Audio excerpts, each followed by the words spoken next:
Match après match, a le plaisir de vous accueillir ce soir avec un casting de choix, mais également un menu qui va faire parler, puisque vous le savez, vendredi a eu lieu le tirage au sort de la 22e Coupe du Monde qui se disputera cet hiver au Qatar avec la Suisse sur la ligne de départ. On va évaluer les chances de notre équipe nationale en compagnie de Laurent Walter, Claude Gross et Johan Tachet. Tous trois se sont également mouillés au jeu des pronostics. On en débattra. Et cette émission, eh bien, c'était également la vôtre, puisque durant la semaine, on vous a sollicité. On a pas mal de questions et de commentaires que l'on vous partagera tout au long de ces 45 minutes. Alors, messieurs, Qatar 2022, c'est officiellement lancé parce qu'on a pour coutume de dire que le tirage au sort, c'est vraiment avec les Panini qui arrivent juste derrière le deuxième maillon d'une Coupe du Monde. Déjà, le 21 novembre, 18 décembre, ça vous inspire quoi? Bon, ce que ça inspire, je pense que c'est une Coupe du Monde, on va dire, historique, de par le lieu, probablement le climat, le timing. Donc, Coupe du Monde différente de ce qu'on a vécu, je pense, ces dernières années. Oui, moi, je ne suis pas pour changer les formules qui fonctionnent, les traditions, mais c'est vrai que peut-être, au niveau de l'état de fraîcheur des joueurs, peut-être qu'on a une Coupe du Monde où parfois on avait vu en fin de saison des joueurs fatigués, des équipes décimées. Et là, ça sera en pleine bourre, en pleine saison. Donc, c'est intéressant. Le climat sera bon à cette période de l'année. Donc, en tout cas, on se réjouit, même si le lieu, il a fait débat, il va faire encore débat, mais cette Coupe du Monde est très excitante. Oui. C'est le débat. Est-ce que les joueurs seront plus en forme parce que n'ayant disputé qu'une demi-saison? Non. Pas vraiment. Pas du tout. Au contraire, parce que les matchs vont s'enchaîner en fait en Ligue des Champions et en championnat. Ils vont faire que des semaines anglaises depuis mi-août jusqu'à début novembre. Il y aura une semaine, il me semble, de préparation pour les équipes nationales. Ça risque de créer beaucoup de surprises. Et je vois peut-être des petites nations, comme le Mexique, qui a des joueurs qui jouent au pays, qui auront peut-être l'occasion de préparer plus facilement la compétition plutôt que des joueurs qui jouent en Europe. Bon, en tout cas, si on en croit le calendrier projection saison prochaine du championnat suisse, on devrait jouer jusqu'au 13 novembre. Effectivement, ouverture de la Coupe du Monde le 21. Ça va aussi changer les habitudes. Mais bon, est-ce qu'on partage l'avis de Johan Tachet? Les joueurs de ce niveau-là sont habitués à jouer les 3 jours. J'ai plutôt un avis contraire, où j'imagine plutôt voir des joueurs août-septembre bien rentrer dans leur championnat, dans leur gros club, faire le nécessaire en Coupe d'Europe pour ceux qui sont en Coupe d'Europe, et puis peut-être à partir de septembre-octobre, peut-être déjà avoir la coupe du Monde en ligne de mire, et puis justement se préparer, être fin prêt novembre-décembre pour attaquer cette grosse compétition que pour certains, ils la joueront peut-être qu'une fois dans leur vie. Donc d'être au top physiquement, quitte à lever un peu le pied en club. Ouais, ça pourrait être un risque. Ce serait étonnant. Je suis complètement d'accord. En plus, les équipes, les joueurs, les grands joueurs qui vont jouer pour ces équipes, pour ces nations favorites, la Champions League, c'est les premiers tours, c'est des tours de remplissage. Donc, c'est pas un problème pour ces joueurs pour leur équipe, pour leur club de se qualifier. Donc, ça sera vraiment dans la gestion.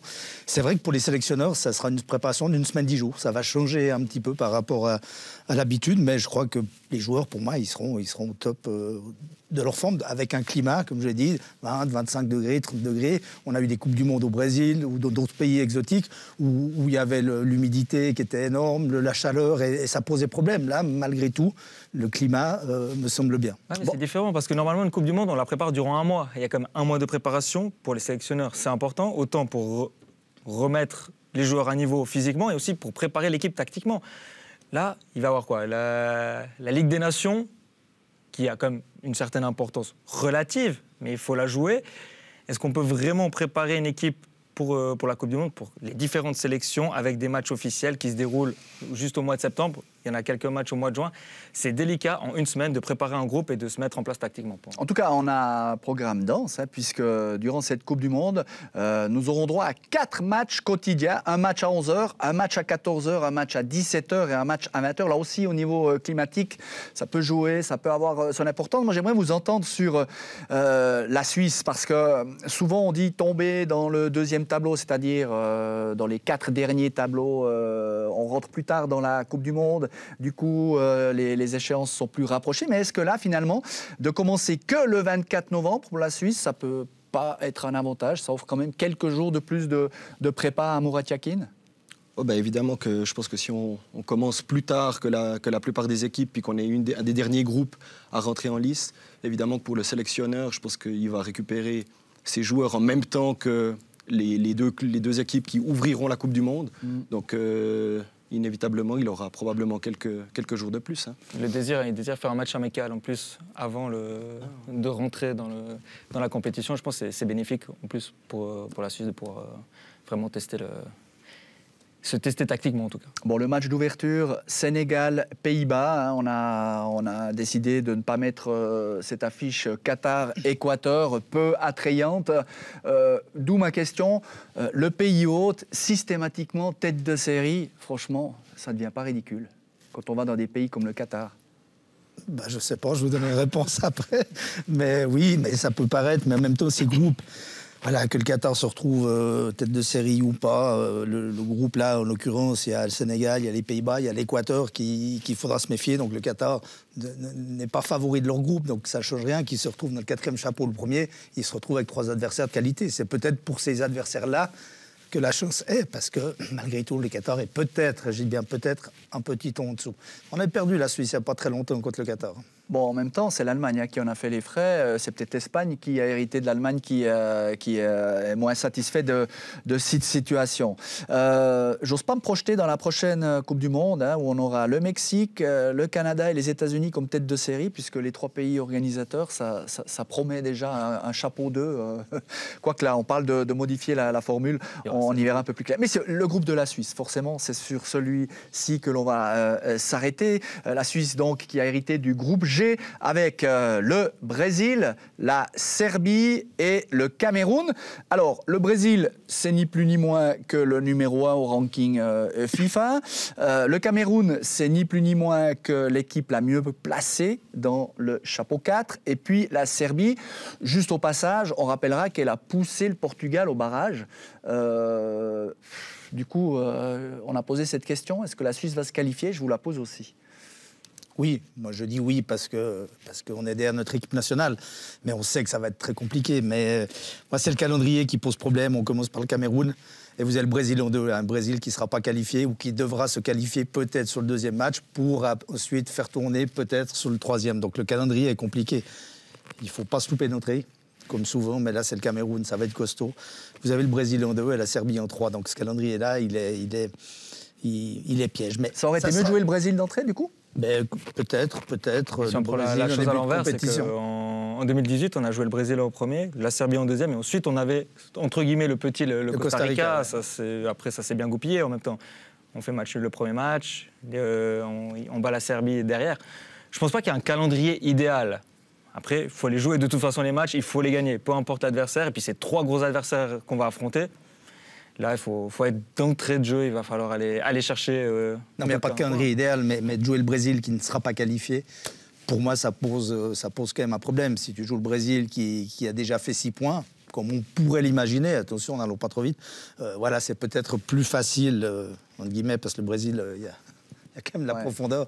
Mais voilà, on peut faire toutes les études, les théories qu'on veut, ça sera en groupe très compliqué. Mais vous, messieurs, ici en plateau, plus ou moins optimiste pour l'équipe de Suisse, Johan? Oui, moi je suis optimiste.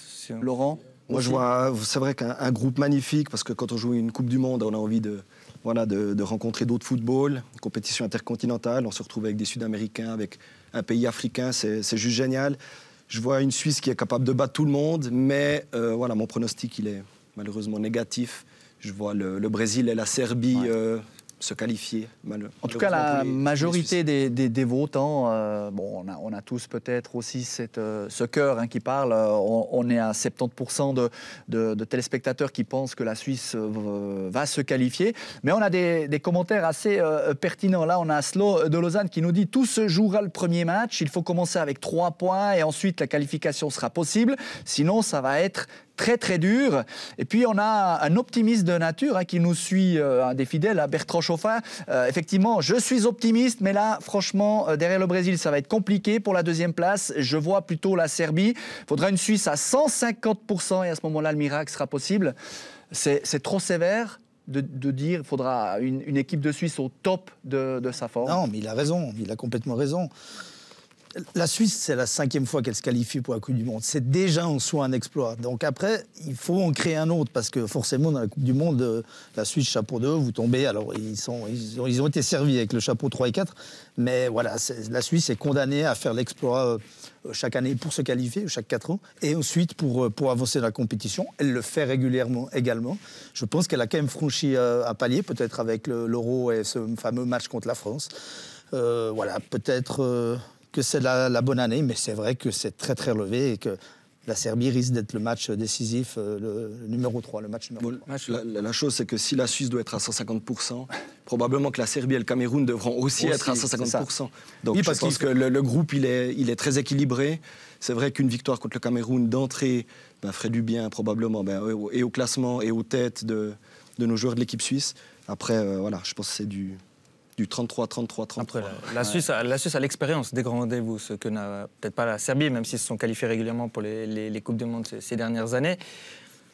Et intrinsèquement, après c'est mon avis, je pense que la Suisse est quand même meilleure qualitativement et collectivement. La Serbie, c'est beaucoup des individualités, hein. On pense à Vlahovic, peut-être Mitrovic, enfin il y a pas mal de bons attaquants, Tadic également de l'Ajax, Milenkovic-Savic, mais en défense, c'est pauvre. La Serbie et le Cameroun, c'est pareil. Ils ont peut-être une ou deux individualités, Choupo-Moting, Zambo Anguissa, Toko Ekambi, mais voilà. Est-ce que vous pouvez citer un défenseur du Cameroun?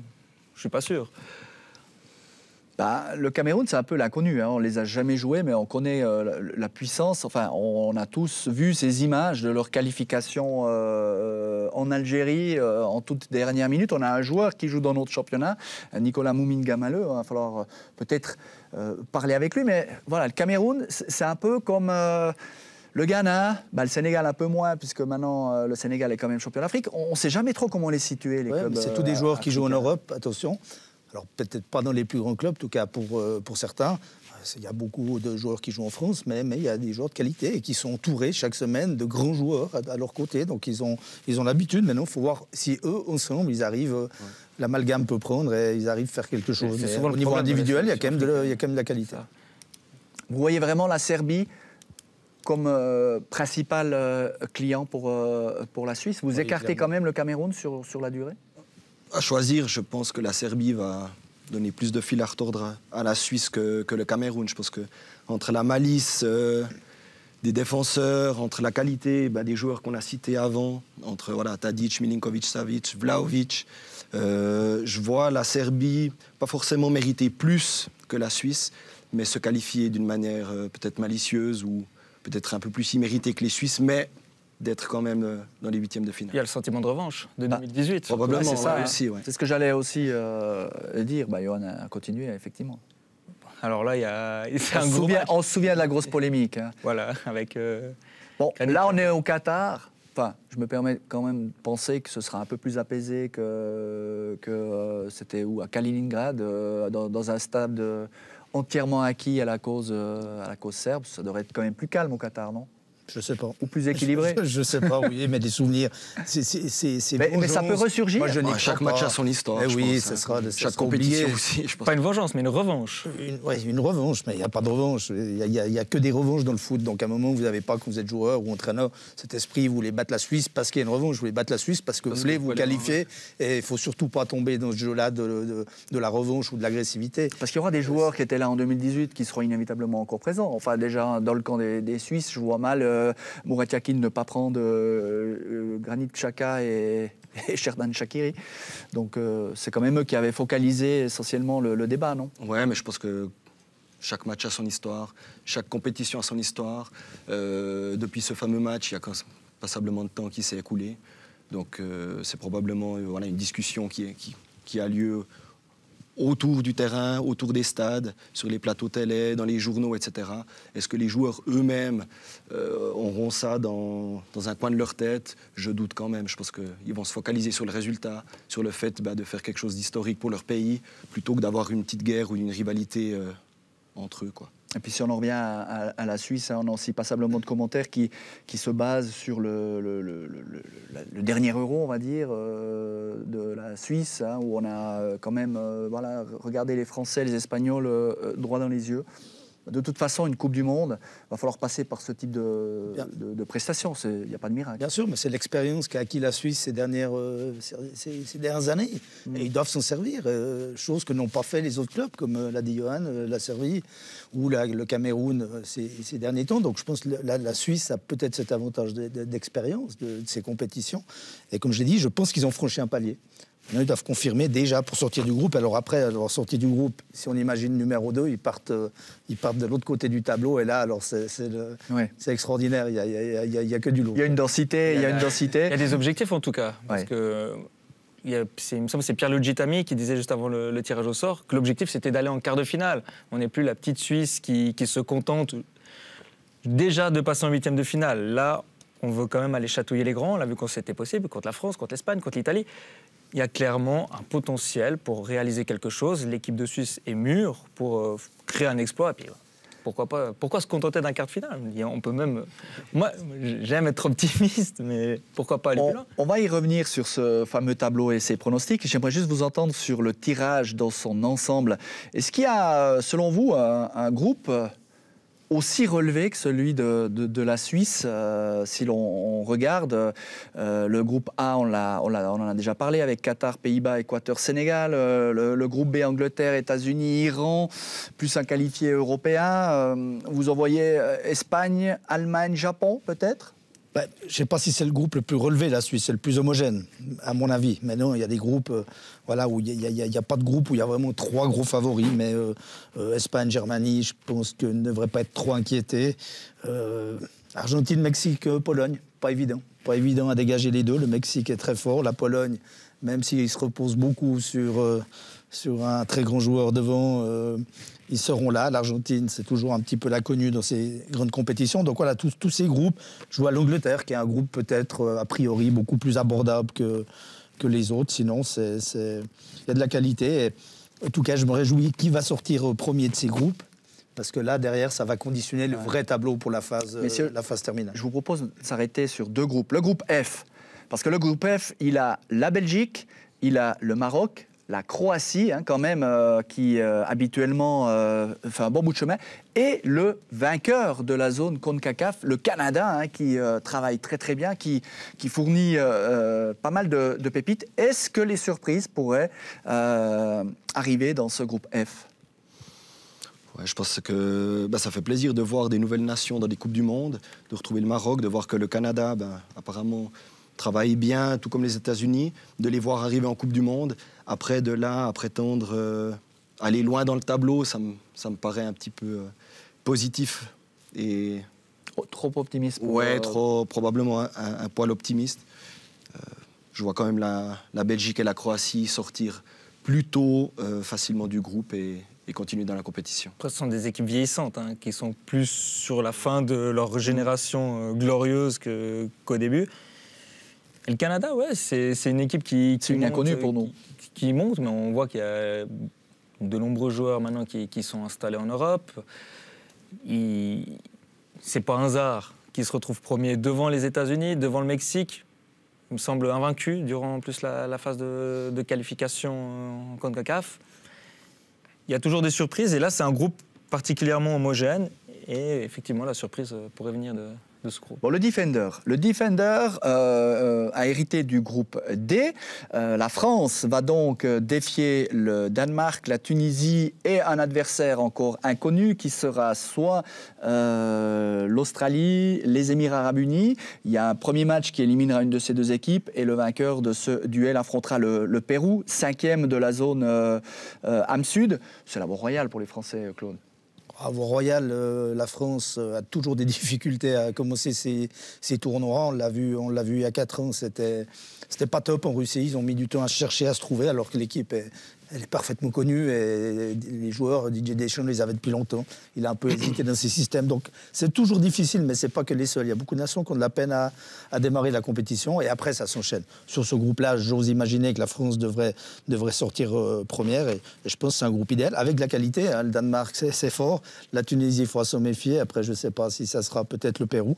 C'est un groupe qui, à mon avis, qui va les mettre aux jambes pour la suite de la compétition. Parce que je pense que quand même la France devrait s'en sortir. Un jeu qui fait toujours débat, on vous l'a proposé en arrivant aujourd'hui au studio et Yoann Tachet s'est mouillé, mais tout le monde s'est mouillé. Vous en avez déjà parlé, messieurs, l'importance de finir premier de groupe, parce que regardez, ça donne ensuite un tableau style tableau de tennis, et là on a les pronostics de Yoann Tachet, l'équipe qui est en haut finit donc première de son groupe. Ça veut dire que, Yoann Tachet, vous avez misé sur le Sénégal plutôt que les Pays-Bas. Et du coup, incidence, les Pays-Bas partent sur la droite du tableau.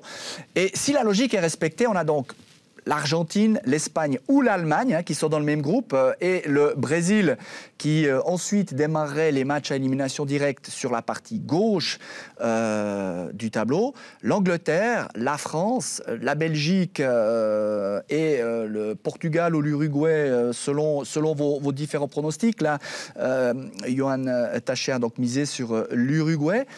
C'est quand même, mine de rien, important de terminer premier. Oui, c'est important. Le tableau de droite, là, c'est un euro, hein, quasiment. Hein. Vous enlevez l'Uruguay et le Mexique, c'est le championnat d'Europe. Donc ce tableau de droite est assez impressionnant. Bien sûr que c'est important de finir premier, mais après, tout peut être inversé. Donc c'est pour ça que j'ai dit, je me réjouis de voir une fois que le premier et le deuxième sera désigné pour faire un vrai tableau. Parce que là, après, il y a des sacrés incidents. Bah, typiquement, entre l'Espagne et l'Allemagne. On voit là, si l'Allemagne termine devant l'Espagne, vous avez un Belgique-Espagne plutôt qu'un Belgique-Allemagne. De toute manière, il y aura du lourd, quoi. Oui, Espagne-Brésil, côté gauche, c'est les deux monstres et gros favoris, à mon avis, et avec peut-être la France pour le final. Donc voilà, ça donne des matchs assez excitants et une compétition assez haletante. Bon, les pronostics de Yoann Tachet. L'Angleterre en finale, messieurs. Il est un peu chauvin, non? Moi qui le connais bien. Un petit peu de chauviniste. C'est mon côté Scosa. Hein? C'est mon côté Liverpool. Yoann Tachet. Non, mais l'Angleterre, on peut y croire, c'est la bonne année? Non, parce qu'ils vont jouer la France en quart de finale. Donc, ouais, j'ai le même problème. Vous avez le même problème. Ouais, bah, j'ai pas vos pronostics, mais on a fait participer un peu tous les collaborateurs que l'on a vus. Le hit, c'est quand même Brésil-France, remake de 98. On peut y croire. On a vu que si les deux équipes, les deux nations font le job et terminent première de leur groupe, ils ne se croiseront pas avant la finale. On peut y croire, un remake de 98? Oui, pourquoi pas. Je pense que vu qu'on a des groupes homogènes, normalement chaque grosse cylindrée devrait finir première. À partir de là, ben voilà, la voie elle est royale pour les toutes grosses nations. Et puis ben, dans ce cas, on pourrait avoir un remake de 98. Pour ma part, j'y suis presque, mais pas. Vous avez misé sur la Belgique? La Belgique qui va affronter la France en finale, exactement. Oui. Et la Belgique qui sortirait le Brésil, donc? La Belgique qui sortirait le Brésil dans le tableau de gauche. Et l'Argentine? Et l'Argentine. Une Belgique. Une Belgique inarrêtable. Voilà. Jusqu'à la finale. En une semaine, on se fait le Brésil, on se fait l'Argentine. J'aimerais bien qu'on remette le tableau de notre ami Yoann, parce que franchement, en haut à gauche, Lionel Messi, c'est la voie royale aussi. Oui, là, c'est peut-être sa dernière compétition. Oui, alors pour autant que le Sénégal termine première du groupe et puis que les Pays-Bas soient reversés dans la partie droite. Mais après, est-ce que c'est... La question, c'est est-ce que l'Argentine peut être considérée comme favorite? Je pense que la victoire lors de la Copa América a fait énormément de bien à l'Argentine. Ça a libéré aussi Messi d'un poids qui n'avait jamais remporté un seul trophée, gros trophée avec l'Argentine. Et du coup, il y a un climat plus serein qui s'est installé au sein de la sélection. Et ils peuvent aborder cette échéance, je pense, avec des ambitions, et ils l'ont également prouvé lors des qualifications dans la zone Am-Sud. Avec le Brésil, ils ont survolé le tournoi de qualification. Bon, on a vu, si la Suisse venait à se qualifier, hein, première, on reste dans la partie de gauche, plus abordable, on est tous d'accord pour dire voilà, le Brésil, sauf faux pas, voilà. Mais enfin, c'est pas manquer d'ambition, c'est être peut-être un peu réaliste. Ça veut dire on a une deuxième équipe du groupe G qui affronterait le premier du groupe H, Portugal, Uruguay, Ghana, Corée du Sud, on a envie de dire, si la Suisse passe en 8e, c'est pas plus compliqué que les matchs de poule, non? Non, je pense que c'est un tirage qui serait au final pas si mal de finir 2e. Après, difficile de sortir le grand favori du groupe H, donc potentiellement l'adversaire suisse.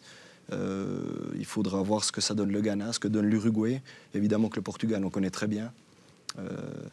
Difficile de pointer du doigt qui serait l'adversaire de l'équipe suisse. Un favori dans ce groupe, le Portugal? Compliqué, hein? Attention. Que vaut l'Uruguay? Ouais, c'est ça, c'est ça. On Ça connaît va les être joueurs trop qui proche. jouent là, mais je dois avouer que je ne suis pas à tous les matchs et tous les internationaux uruguayens. Ils finissent derrière le Brésil et l'Argentine, donc dans les qualifs, c'est quand même une référence. Donc ça va être costaud. Portugal, mais ça devient difficile aussi avec Ronaldo, qui est moins décisif. Donc Portugal-Uruguay. Ouais. Très serré. Bon, la finale aura lieu donc le 18 décembre, juste avant Noël. Messieurs, dernière question avant de passer à notre volet championnat suisse. Quelle ambiance on va avoir? Parce qu'on a tous pris la bonne habitude d'aller voir les matchs avec les copains, les copines, en ville, dans les fan zones. Là, fin novembre, décembre, il va falloir sortir l'écharpe, le gant, les gants, le bonnet. Vous pensez que ça va prendre? Oui. Personnellement, je pense que oui. Alors ça, c'est mon humble avis.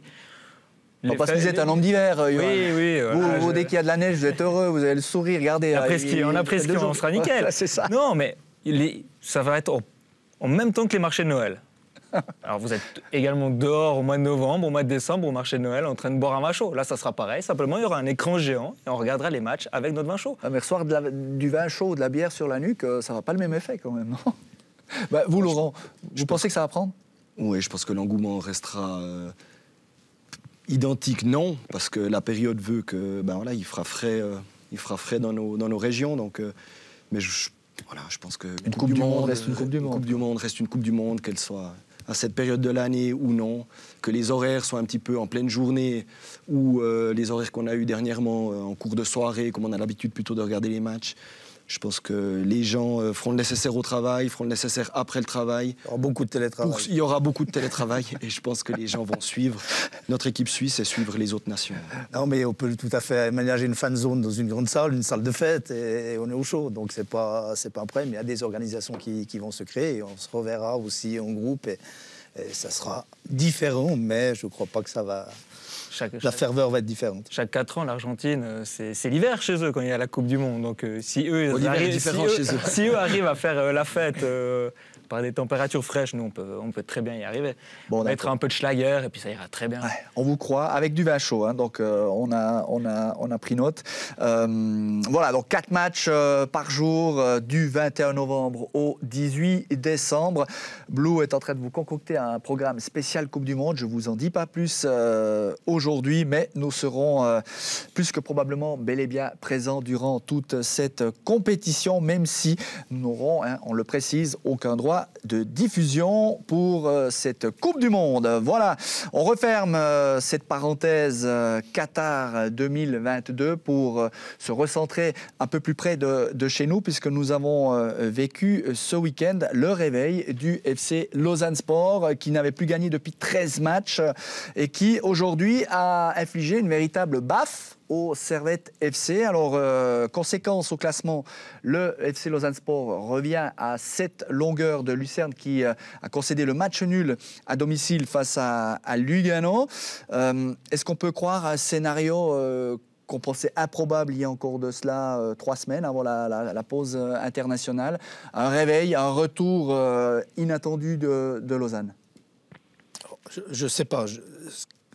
Dont je suis sûr, c'est que cette victoire va faire du bien dans les têtes des joueurs lausannois, dans tout l'entourage du club. C'est clair que vous battez accessoirement Servette, même si vous avez été aidé.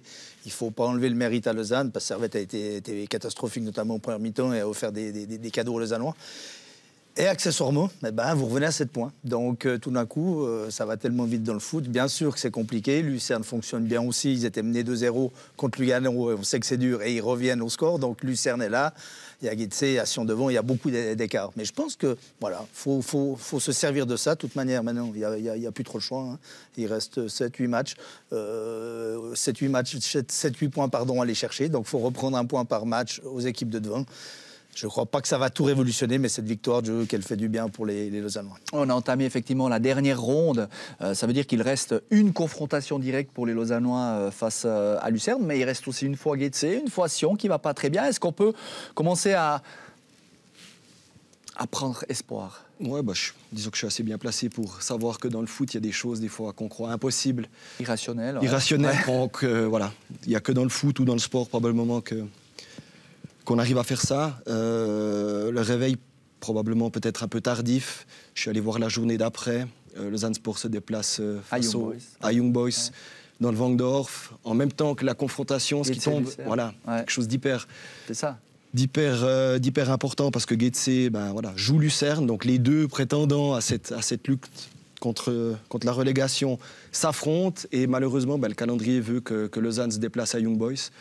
J'ai envie de dire dommage parce que voilà, si l'adversaire avait été peut-être un poil moins coriace, peut-être que Lausanne aurait probablement pu enchaîner une deuxième victoire d'affilée, profiter tout à coup d'un X entre les deux équipes suisses-allemandes et puis à partir de là, c'est clair que le vent tourne et puis on se sent pousser des ailes et puis on va chercher des choses incroyables. Bon, quand on voit Amdouni, tout ce qui touche, il le transforme en or. Hein, c'est clairement la valeur montante. Vous y croyez, Johan? Ou difficilement.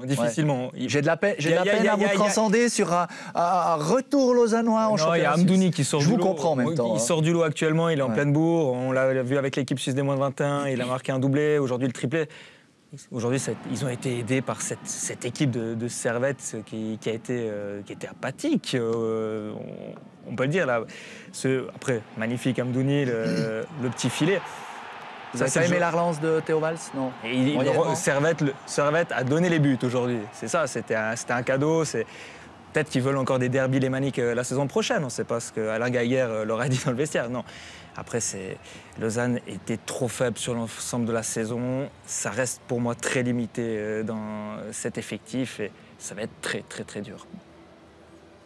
On voit Mahou qui est vraiment excellent. Mahou, Amdouni, les deux joueurs offensifs de Lausanne qui font le job. Hein. Eux, ils font le job. Bien sûr qu'il y en a d'autres. Il y a Dio derrière qui est toujours pas mal. Mais voilà, c'est un peu tard. Ça fait 2 mois qu'on dit que c'est quasiment foutu. C'est pour ça que je ne veux pas aujourd'hui vous dire qu'ils sont encore dans la course. Bien sûr qu'on l'espère. Bien sûr que je l'espère en tant que Lausannois. Mais il faut se rendre à l'évidence. Ça va être bien sûr très compliqué. Mais de toute façon, cette victoire est belle. Lausanne a joué contre des équipes apathiques et ils n'ont pas été capables de le gagner. Et là, ma foi, Servette a été apathique, leur a fait des cadeaux, ils en ont profité. Donc on ne va pas encore leur taper dessus. Bravo à Lausanne. Et pourquoi pas enchaîner IB et les savoir. Alors on l'a dit dans le foot, hein, il l'a connu, le 0-4 et le 4-0, je pense qu'il n'y en avait pas beaucoup qui avaient visé. Ça passera par une série, ça on est d'accord. Et des exploits comme la semaine prochaine.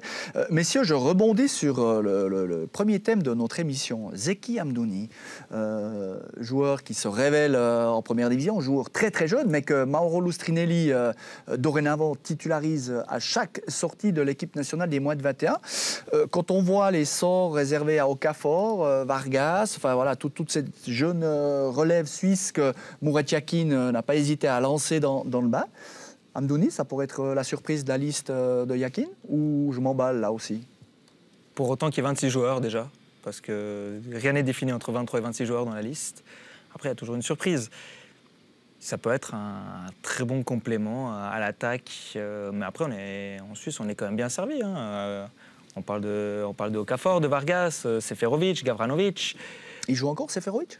Il y a du monde devant quand même. Ouais, c'est ça. Et dans la hiérarchie, mais on peut pas, dans la hiérarchie. On ne peut pas pousser un joueur comme Seferovic dehors comme ça, même s'il a plus de temps de jeu au Benfica. Bon, c'est vrai que c'est jeune. C'est jeune, et puis il ne s'épanouit pas non plus sur la scène européenne. Il s'épanouit pour l'instant. La jeunesse, c'est pas important. Sous le maillot de la lanterne rouge du championnat suisse. Oui, non, mais l'âge n'a pas d'importance. Mais c'est vrai qu'il se révèle. Mais le pauvre, il joue dans une équipe où il était un peu seul devant toute la saison. Hein. Et quand il a des ballons, on voit qu'il les transforme en but, souvent. Donc il est bourré de qualité. Maintenant, je peux vous dire s'il sera à Coupe du Monde, je n'ai aucune idée. Non, mais ça pourrait être une surprise, non? Parce que franchement, avec les moins de 21, il sort ses matchs. Au même titre que Dan Endoy, avec qui il est titularisé sur le front de l'attaque. Vous n'y croyez pas? Moi, je pense que c'est peut-être un joueur qui actuellement fait des choses superbes au Lausanne Sport. Progression géniale, il confirme en équipe de Suisse. Maintenant, est-ce qu'il ne sera pas justement dans la liste peut-être élargie pour tout à coup pallier à une blessure avec les moins de 21. Ouais, une blessure, à une méforme durant l'automne, pour tout à coup remplacer. Voilà. Il faudra voir aussi où il jouera cet automne. Est-ce que peut-être, c'est une bonne question. Déjà, c'est ça, si Lausanne est relégué, ça m'étonnerait qu'il reste. Où va-t-il rebondir? Est-ce qu'il va faire une étape intermédiaire en restant en Suisse? Ou va-t-il faire le saut directement à l'étranger? C'est aussi ça, parce que s'il part à l'étranger, il y a aussi moins de garantie de temps de jeu. Ben voilà pour Lausanne. Donc j'aurais essayé de vous ramener un peu d'espoir, mais je sens quand même du réalisme et de la cohérence dans les propos de nos invités. Messieurs, autre match de ce dimanche, Bâle Young Boys, le choc des 10 dernières années dans notre championnat. Et pourtant cette année, cette partie est presque passée inaperçue. Alors on l'a suivi quand même d'un œil très attentif. Un bon match au demeurant. Résultat final 2-2. Un mot rapide sur le match. IB s'en sort bien. Ouais, ça aurait pu basculer d'un côté ou de l'autre. Oui, peut-être Bâle était un petit peu supérieur, mais si c'est un match qui comptait pour pas grand-chose, si ce n'est la Coupe d'Europe et le prestige du football suisse, on le doit à la faute à Zurich, qui a fait un championnat extraordinaire. Donc voilà, c'est Zurich qui a été au-dessus cette année, et je me réjouis de voir Bâle et IB l'année prochaine. Comment ils vont réagir? Je pense qu'ils ont plus de moyens de Zurich pour repartir, pour aller chercher le titre, et que ça sera compliqué pour Zurich, mais bravo à eux pour cette saison. Ouais, je crois gros choc, gros match, beaucoup d'intensité, stade plein, deux belles équipes, des buts magnifiques, des frappes de loin, des poteaux, des lattes. Voilà, un match au sommet dans le championnat suisse. Cette fois, c'est deuxième contre troisième. On a l'habitude que ce soit premier contre deuxième. Ça fait aussi du bien au championnat d'avoir probablement un nouveau vainqueur. Je pense que ça va probablement pas durer. Je vois quand même Young Boys avec leur structure, leur façon de recruter, les joueurs à disposition, le public, leur synthétique. Je vois quand même ce club reprendre l'ascendant dès la saison prochaine.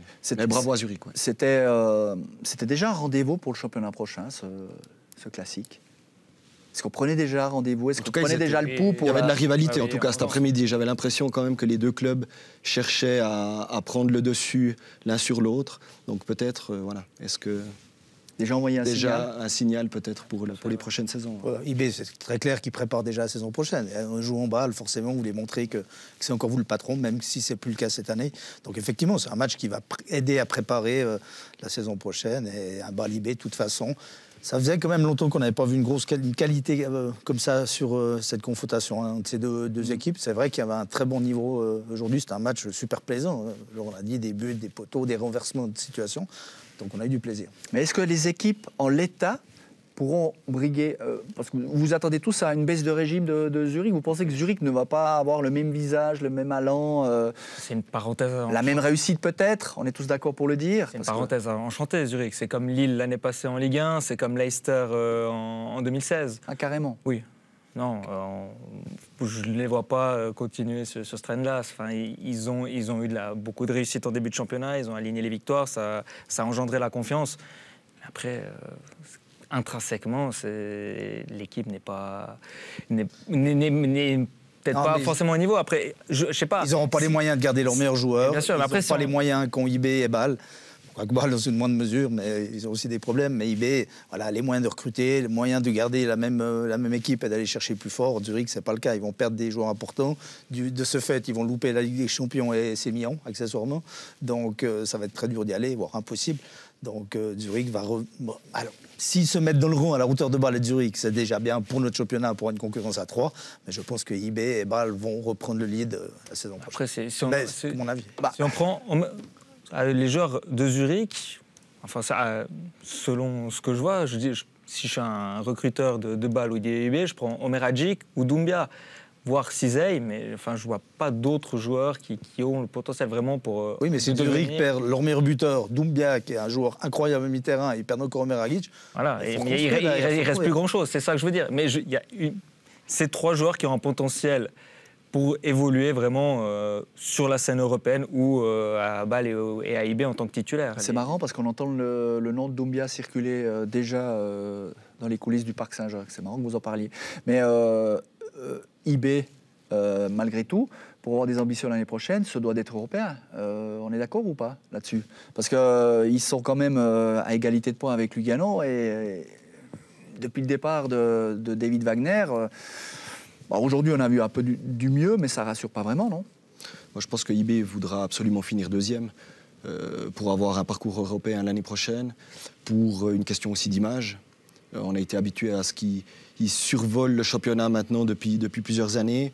Un coup d'arrêt, oui, mais un coup d'arrêt peut-être en finissant 3e, 4e ou 5e derrière des clubs, par exemple comme Lugano, qui a un budget drastiquement opposé à celui de Young Boys, ça ferait peut-être un petit peu tâche à Berne. On rappellera quand même qu'il y a 4 billets européens, que le 4e billet est accordé via la Coupe, donc il faut finir dans les 3 premiers pour être certain de participer aux éliminatoires. Là, on est loin de ça. IB n'est plus en course pour la Coupe aussi. Non, IB se doit de finir dans les 3 premiers, si ce n'est 2e. Maintenant, là, il y a 5 points. Passer de la Champions League à la Conference League avec des 3 tours et à passer depuis loin de début juillet, mi-juillet. Je ne sais pas ce que ça ramène au niveau financier et retombées, mais c'est un peu... pour IB, ça va faire drôle. Mais ils se doivent d'être là, de jouer cette Conference League, mais qui n'est pas du tout excitante à mon avis. Mais IB, avant tout, c'est passer devant Bâle. Maintenant, c'est l'objectif. Il y a 5 points, ils doivent aller les chercher. S'ils n'y arrivent pas, au moins limiter la case, cette 3e, parce que finir derrière Lugano, ça serait vraiment une saison ratée, quoi. On peut le dire, malgré le beau parcours. Une spirale positive avant, mais là, c'est une spirale négative. Ils n'arrivent plus à enchaîner. Oui, il y a 5 matchs sans victoire, c'est pas arrivé depuis... Mais est-ce que IB n'aurait pas déjà désigné le pilote de la locomotive parce qu'on dit IB prépare la saison prochaine. Alors, officialisons Matteo Vanetta, non? Et au moins, on sait où on va, avec quelle philosophie on va, ou ce serait une hérésie? Je ne sais pas, j'ai déjà entendu de tout dans ma carrière. Certains entraîneurs veulent venir avec leur staff justement en été, pas prendre en cours de route, parce que les joueurs sont justement dans une spirale et une série négative où mentalement c'est compliqué, un poil plus compliqué que ces dernières années. Et puis voilà, on a déjà entendu que certains entraîneurs préfèrent arriver quand c'est vraiment la pause, que les joueurs ont pu faire le vide après les vacances, arriver à la préparation estivale, la tête vidée, rechargée, pour partir sur autre chose. Après, est-ce que c'est la bonne solution, ça, Et puis si j'en crois ce que vous avez dit, Bâle et IB ont plus ou moins les seuls internationaux suisses susceptibles de partir au Qatar, qui auront plutôt l'esprit tourné à leur propre forme pour faire partie de la liste de Murat Yakin. Mais Bâle ou IB, aujourd'hui, qui a une longueur d'avance? Bâle. IB. Sur le... IB ouais.